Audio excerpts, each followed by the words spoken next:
Bonjour à tous. Ancien journaliste à La Croix, Jean-Marie Guénois est aujourd'hui rédacteur en chef adjoint chargé des religions au Figaro. On va lui poser quelques questions. Jean-Marie Guénois, bonjour. Bonjour Sylvie. Alors, le mariage pour tous. Aujourd'hui, tout le monde en parle. À votre avis, pour quelle raison ? Je ne pense pas que ce soit tellement le thème, le débat autour du mariage homosexuel, parce que les gens comprennent que ces couples ont besoin, enfin demandent en tout cas, ceux qui veulent rester fidèles longtemps, enfin, s'engager, ont besoin peut-être d'une structure plus forte.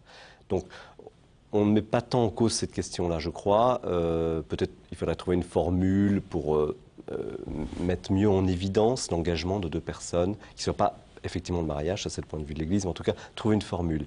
Je crois que ce qui scandalise un peu les gens, ce que les gens ne comprennent pas, c'est la question de l'adoption par ces couples d'enfants. Et là, beaucoup de gens se posent des questions assez lourdes, et je crois que c'est bien ce problème-là de l'adoption qui ne passe pas dans l'opinion.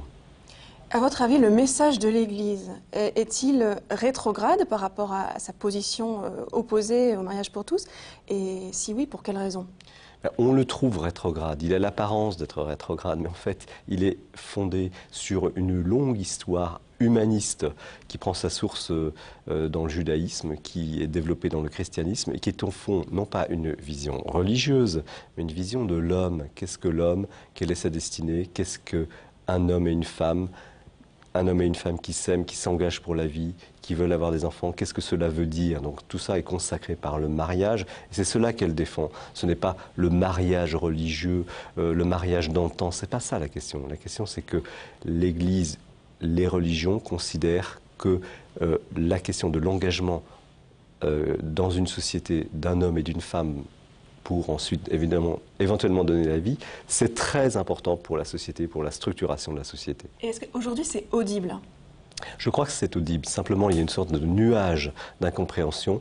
On ne comprend pas bien. On croit que l'Église parle de façon rétrograde, justement. On ne retient que le discours de Dentelle ou de cardinaux qui s'expriment et on ne lit pas ce qu'ils disent vraiment.